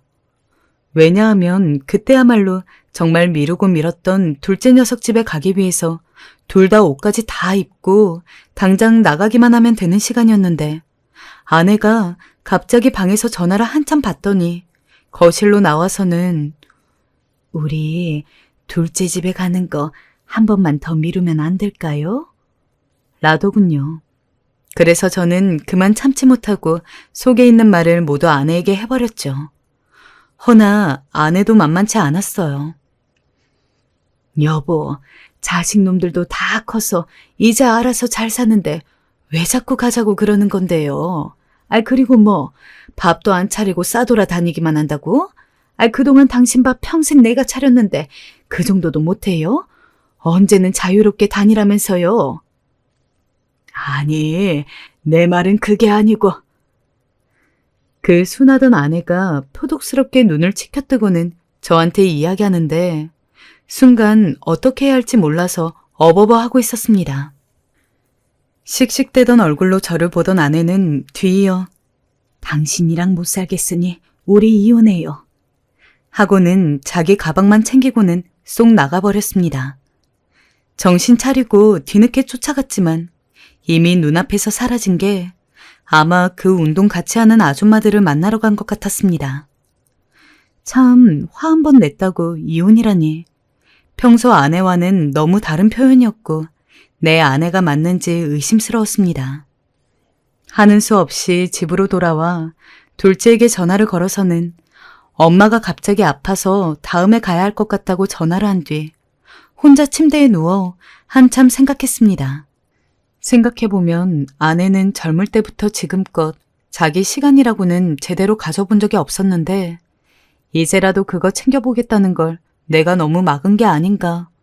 물론 화가 날 만한 상황이었다는 건 변함없는 것 같지만 그래도 내가 너무 말이 심했던 게 아닌가. 분노를 가라앉히고 곰곰이 돌이켜보니 저라고 막 잘한 건 없는 것 같았죠. 그러던 중 제 30년 중마고우에게 연락을 해보았습니다. 그래, 용철아, 나다. 뭐하냐? 다른 게 아니고 내가 너한테 상의할 게 있어서 말이다. 혹시 오늘 시간 좀 되냐? 그래. 그럼 거기서 만나자. 제 중마고우는 오래전 아내가 사별하여 없었지만 죽고 못 살던 마누라가 있는 사람이었습니다. 아내가 죽고 나서 외로움을 많이 탔고 그러느라 더 가까워진 사이였죠. 저는 오랜만에 중마고우를 만나 바둑 한 판을 두며 아내에 대해 얘기를 꺼내었습니다. 그러자 친구는 씁쓸하게 웃더니 싸울 아내라도 있는 게 어디냐. 좋게 화해해라. 라고 하더군요. 그 말을 듣자 제가 괜히 이 친구에게 상담을 했나 싶어 마음이 안 좋아졌어요. 사실 저도 죽은 친구 아내를 잘 알고 있었기에 그 아내가 죽었다는 이야기에 저희 부부도 한동안 너무 마음이 안 좋아서 덩달아 침울했습니다.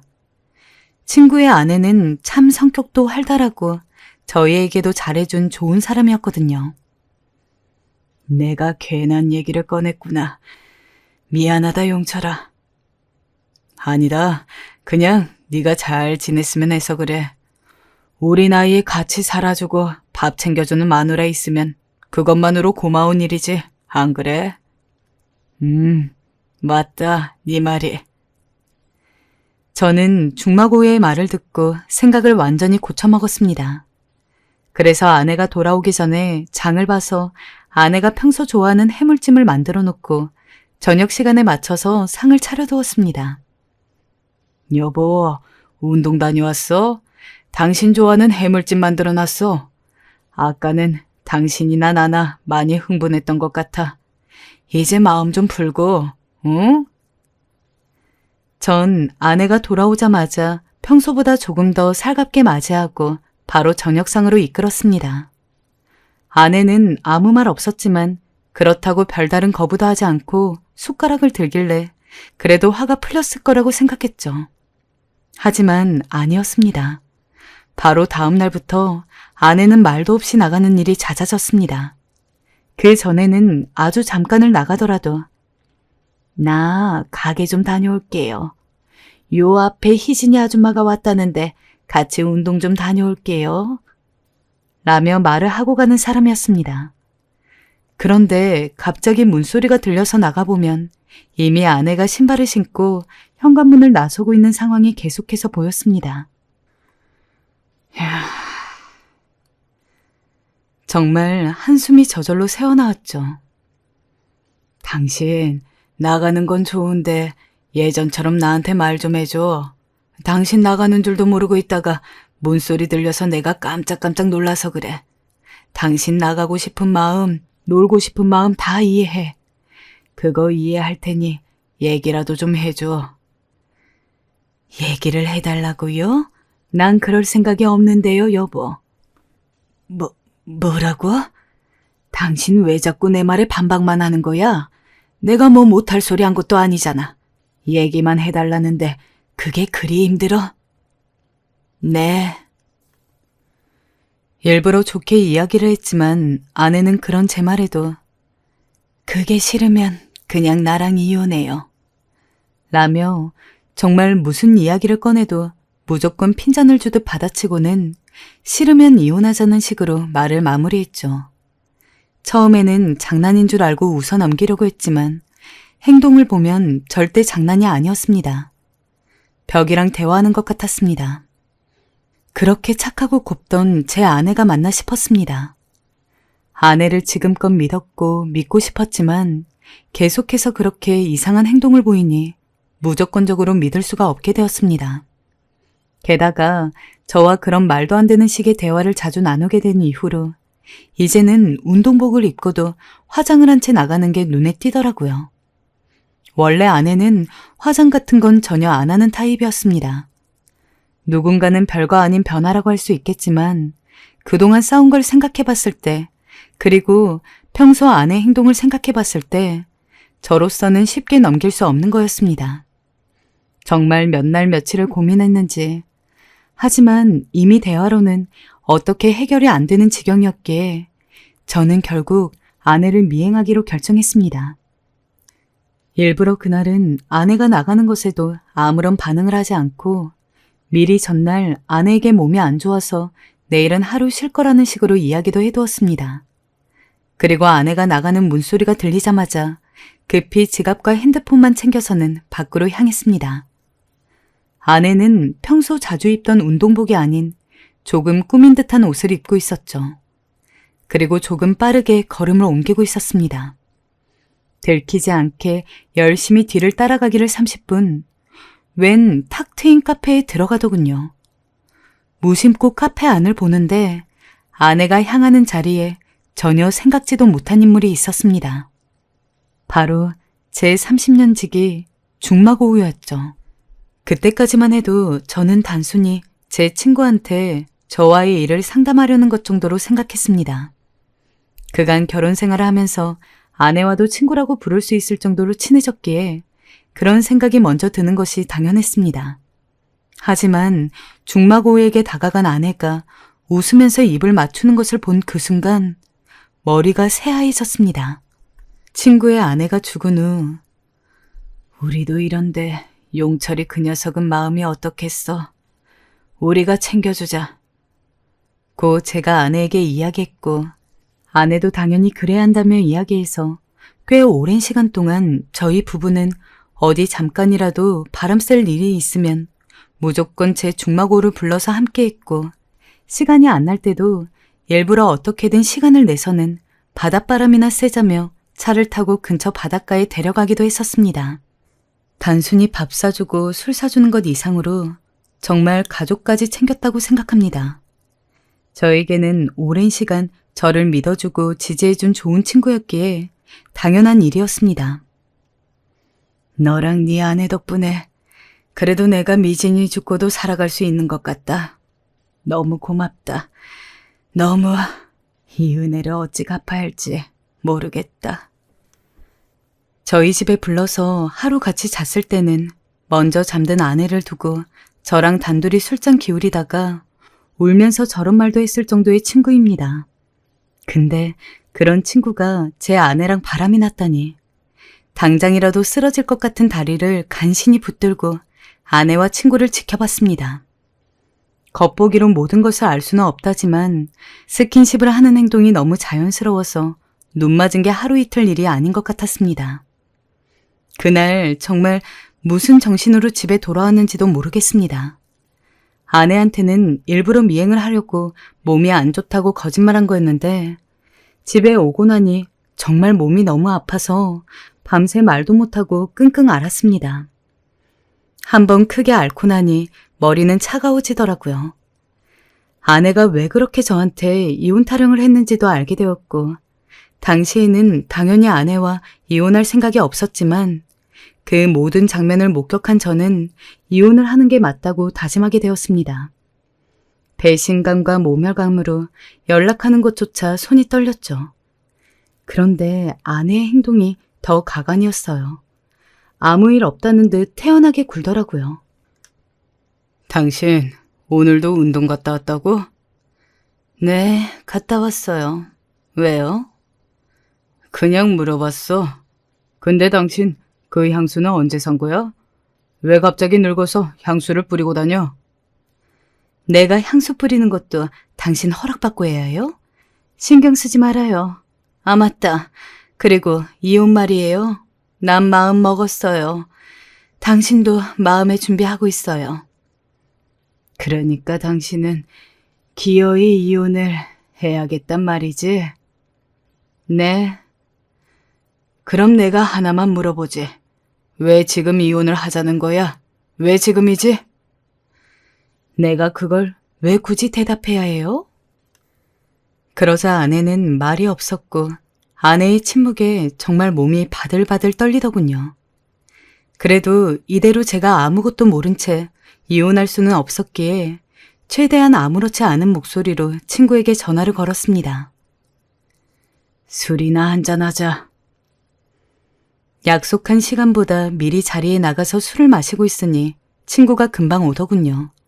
너무 태연하고 평소와 같은 얼굴로 웃으며 자리에 앉는 모습을 보니 부하가 치밀어서 순간 저도 모르게 반쯤 남은 소주병을 친구에게 들이부었습니다. 야, 너 내 마누라랑 바람 피우니까 재미가 좋지? 무슨 말이냐? 그게 바람이라니? 내가 모르고 있을 거라 생각 말아라. 이미 내 두 눈으로 다 봤으니까. 잠깐만, 넌 도통 네가 무슨 소리를 하는지 모르겠어. 전 끝까지 발버둥 치는 친구에게 결국 어떻게 알게 되었는지 다 말해줄 수밖에 없었습니다. 그러자 친구는 저에게 미안하다, 사랑하는 감정을 숨길 수 없었다는 헛소리만 하고 제게 무릎을 꿇었습니다. 주변에서 웅성거리는 소리가 들렸지만 화가 머리끝까지 나서 아무런 생각도 들지 않았습니다. 제가 아무 말도 못하고 주먹을 쥐고 있으니 친구 녀석이 그러더군요. 내가 미안하다. 정말 미안해. 뭐라 할 말이 없다. 날 용서하지 말아라 그래. 난 용서받을 자격도 안 되는 놈이다. 네가 날 그리 안쓰럽게 생각하고 도와줬는데 내가 모자란 놈이야. 근데 이혼은 그냥 해주는 게 어떻겠냐? 네 아내도 날 사랑하고 나도 네 아내를 사랑한다. 불륜이니 뭐니 해도 결국 어쩔 수 없어. 그냥 그 사람 놓아줘라. 부탁이다.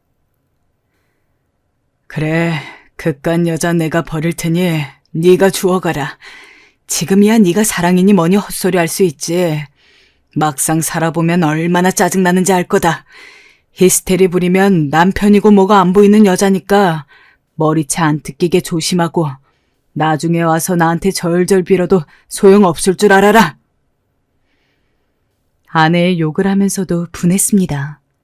그러면서도 이 정도밖에 이야기하지 못하는 제 자신이 너무 실망스러웠습니다. 저는 정작 풀린 게 하나도 없는데 앞에 있는 친구놈은 자기가 무슨 세계의 사랑이라도 하는 것처럼 굴고 있고 그 꼴을 보니 부하가 치미는데 그럴수록 목이 턱 막혀서 할 수 있는 말이 없고 가짜는 자존심 부린 거라고 해도 할 말이 없지만 어쩔 수 없었습니다. 마음 같아서는 그냥 강냉이 하나 날아가도록 확 때리고 싶었지만 그때의 저는 어떻게든 당당한 척 차라리 잘된 척하며 둘이 바람 피운 것에 대해서 아무런 타격도 없는 것처럼 구는 것이 전부였습니다. 너네 바람 피고 있다는 사실 아는 거 내 마누라한테 이야기하지 마라. 마지막에 친구에게 절대 오늘 만나서 이런 이야기를 나눈 것에 대해 제 아내에게 이야기하지 말라고 했습니다.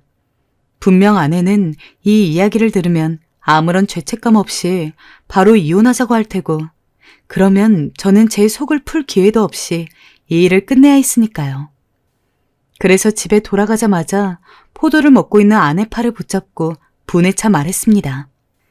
바람을 피울 거면 좀 더 제대로 된 놈이랑 피우지 그랬어. 자기 아내 사지로 잡아먹은 놈이랑 정말 사랑이라도 하게? 라며 빈정거렸습니다. 아내는 제가 그 사실에 대해 전혀 모를 거라고 생각했는지 당황한 눈치였지만 금세 아내를 잡아먹었든 뭐든 당신보다는 나을 것 같아서요. 이왕 알게 됐으니 우리 이제 진짜 이혼해요. 애들도 컸고 꼭 우리가 같이 살 이유는 없으니까. 라며 이미 오래전부터 준비해둔 것 같은 이혼 서류를 방에서 가져와 저에게 건넸습니다. 당신 정말 뻔뻔하구나. 바람을 들켜놓고도 그따위 말을 해? 네, 미안해요. 그래도 아이들한테는 이야기 안 했으면 좋겠어요. 애들한테는 그냥 이혼 말고 적당히 잘 헤어져서 별거 하는 것처럼 이야기해두고 내가 명절 때는 애들 얼굴 보러 올 테니까 그러면 되지 않을까요? 괜히 애들까지 신경 쓰게 하고 싶지 않아요. 당신도 그렇죠? 그 와중에 애들은 신경 쓰고 정작 긴 시간 함께 살아온 저에 대한 예의는 아무것도 없어 보이는 것이 저를 더욱 자존심 상하게 했습니다. 대꾸도 안 하고 일단 이혼 서류에 서명을 한 뒤 던지듯 주고는 방에 들어가서 아내 옷이며 짐을 전부 거실에 내던졌습니다. 여기 내 집이니까 오늘부터 당장 나가. 아내는 기가 찬 듯 참나 만 반복했지만 결국 어쩔 수 없다는 듯 주섬주섬 제가 던진 짐을 싸서는 미처 꺼내지 못한 것들도 하나하나 챙긴 채 캐리어를 들고 집을 나갔습니다. 그때까지 제 얼굴 한번 쳐다보지 않고 말이죠. 아내가 집을 나간 지 일주일이 되던 날 문자가 왔네요. 아이들한테 이야기 안 한 거 맞냐고. 그에 저도 답장을 보냈습니다. 이런 문제를 왜 숨겨야지? 오히려 자식들이기에 더욱 투명하게 바람이 나서 집 나갔다는 사실을 전해야지. 난 다 말할 거야. 당신 제정신이에요? 애들한테 말하겠다고요? 정말 그러고 싶어요? 당장 그 말 취소해요. 약속하라고요, 얼른. 부끄럽긴 한 건지 아내는 문자를 받자마자 전화를 걸어 길길이 날뛰더라고요. 솔직히 저도 자식들에게까진 얘기하고 싶지 않았습니다. 그런데 아내에게 상처를 주고 싶어 저 역시 제정신이 아니게 되더군요. 그 사이 시간이 흘렀고 저는 계속 술을 마셔댔습니다. 몸이 아파오고 상처가 곪아가는 게 보였지만 그럼에도 술이라도 입에 넣어야 안심이 되어 알코올에 몸을 적셔가고 있었죠. 그러던 어느 날이었어요. 아내와 운동을 하며 좀 친하게 지냈던 아줌마가 초인종을 누르더군요. 헬쓱한 몰골로 나가보니 그 아줌마는 절 보고 흠칫 놀라다가 잠시 안으로 들어가도 되겠냐 물었습니다. 들어오세요. 근데 무슨 일이십니까? 그게 알아야 할 사실이 있는 것 같아서 여기까지 오게 되었습니다. 듣고 너무 충격받지 마세요. 허나 뒤이어 제가 들은 내용은 많이 충격적이었습니다. 그 아줌마 저희 운동 모임에 처음 나왔을 땐 성격도 좋고 사람도 나쁘지 않아 보여서 좋았어요. 근데 좀 하는 행동이 이상하더라고요. 언젠가부터 남자 회원들 오면 계속 그쪽으로 추근거리고 괜히 술 먹으러 가자 하고 늙어서 저게 뭔 짓인가 싶어 여자 회원들은 슬금슬금 아줌마를 피했는데 어느 날 남자 회원이 말해주더라고요. 이 아줌마가 자기에게 물건을 좀 사달라 했다고요. 예? 물건이요? 네, 알아보니 무슨 이상한 회사인지 단체인지 그런데 소속되어선 사람들한테 물건을 팔고 다닌다는 거예요. 그중엔 옥장판도 있고 무슨 이상한 묵주 팔찌도 있고. 처음 들어보는 이야기였습니다. 지금껏 아내가 일을 쉬고 난 후 어디에 출근을 하는 걸 본 적도 없었고 일적으로 전화를 하는 걸 들은 적도 없었거든요. 그런데 사람의 직감이 정말 무서운 게 그 순간 머릿속에서 아내가 새벽 기도랍시고 나갔던 몇 장면들이 떠오르더군요. 그제야 저는 아내를 찾아가게 되었고 대체 이게 무슨 일이었는지 묻게 되었어요. 그런데 아내는 선뜻 말을 꺼내지 않았습니다. 그저 자식들에게 말했냐 말하지 않았냐만 묻더군요. 얼른 대답하라고. 당신 뭔 짓거리를 하고 돌아다닌 거야? 그 아줌마 말이 사실이야? 당신 다단계라도 하는 거야? 허나 아내는 그 말을 듣자마자 더 이상 말하고 싶지 않겠다 하더니 자리에서 일어나는 겁니다. 제가 일어나려는 아내를 잡으려 하자 온 힘으로 절 뿌리치며 이혼한 주제에 접근하지 말라고 하더라고요.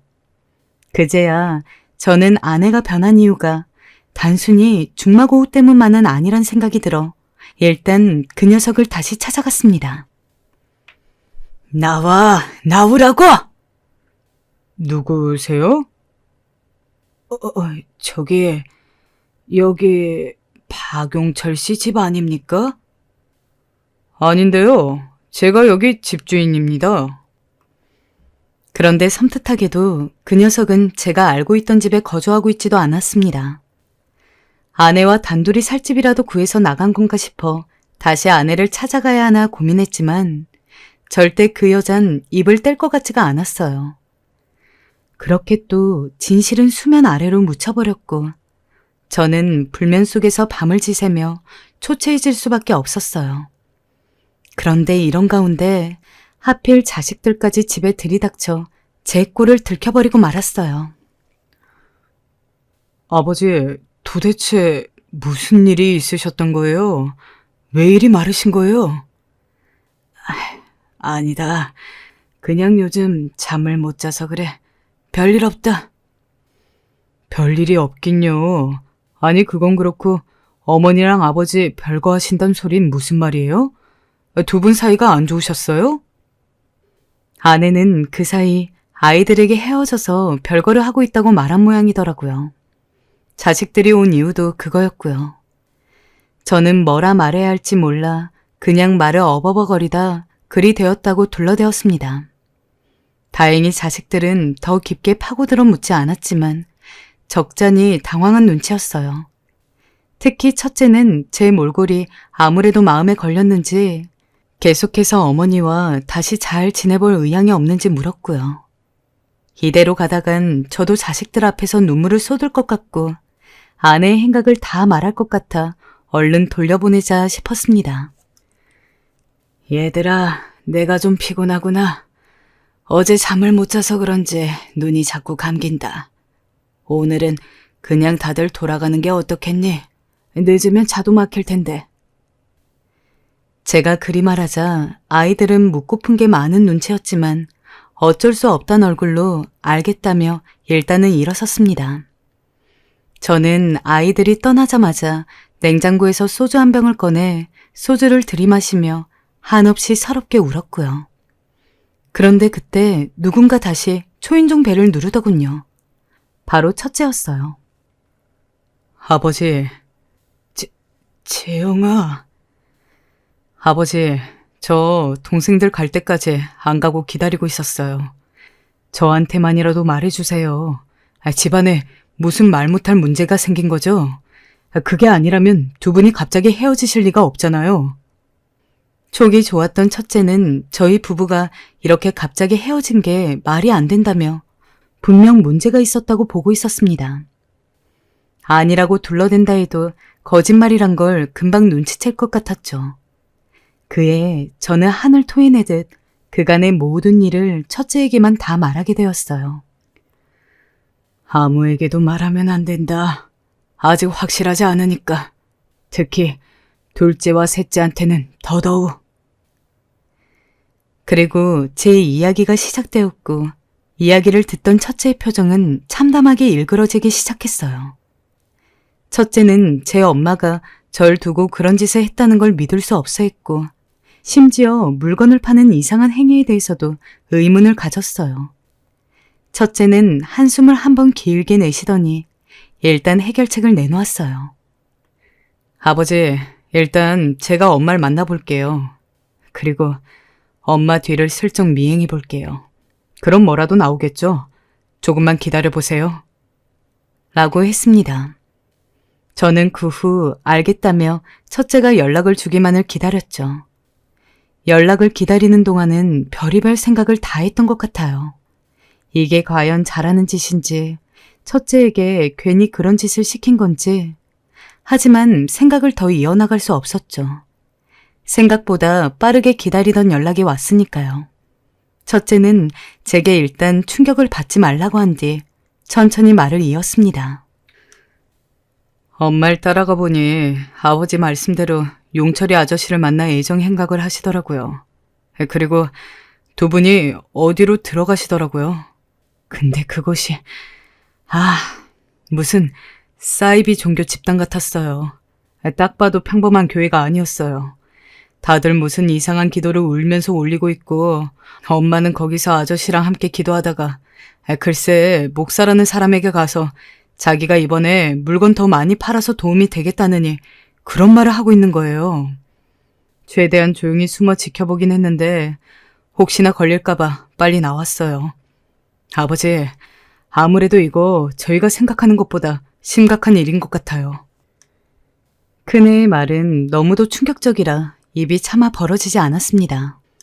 그리고 며칠 후 겨우 연락이 된 용철이와 아내를 동시에 만나 그들이 이상한 신앙에 꽂혀져 있다는 것을 확인하게 되었습니다. 당신은 이해 못해요. 우린 운명 공동체예요. 내가 물건을 파는 것도 다 제가 믿는 분을 위해서이고요. 그 와중에도 당당한 아내의 모습에 저는 더 할 말을 잃었어요. 아내와의 이혼이 정말로 답이었던 거예요. 허나 그럼에도 불구하고 같이 산 세월이 있는지라 이런 이상한 사이비 종교에 빠져 허우적거리고 있는 아내를 보니 속이 타들어갈 것 같더라고요. 결국 첫째와 함께 중마고우도 설득해보고 아내도 설득해보고 별짓을 다 했어요. 그런데 두 사람은 요지부동이었어요. 그 사랑하는 자식 말도 일절 듣지 않는 걸 보니 아내가 미쳐도 단단히 미쳤단 생각이 들더라고요. 이 상황이 너무나 두려웠습니다. 첫째는 지금 이걸 하루빨리 다른 자식들에게도 알려야 한다고 하고 있어요. 가족 모두가 알아야 한다고요. 그래야 엄마를 구해낼 수 있다고 말하고 있는데 충격적인 이야기인 만큼 최대한 자식들이 충격을 덜 받는 방법으로 이야기를 하고 싶어서 요즘 너무 생각이 많습니다. 지금껏 여러 가지 방법을 고심해봤지만 어떻게 이야기해도 자식들이 상처를 받을 것 같고 자기 가정 꾸려서 잘 살고 있는 애들을 저희 문제로 피해보게 하고 싶지 않습니다. 제가 어떻게 해야 자식들이 상처를 안 받고 지금의 상황을 알 수 있을까요? 그런 방법이 정말 세상에 존재하기는 하는 건지 잘 모르겠습니다. TV에서만 보던 일이 일어나니 너무나 혼란스러운 요즘입니다. 부디 저희 가족을 위해 기도해 주시길 바랍니다.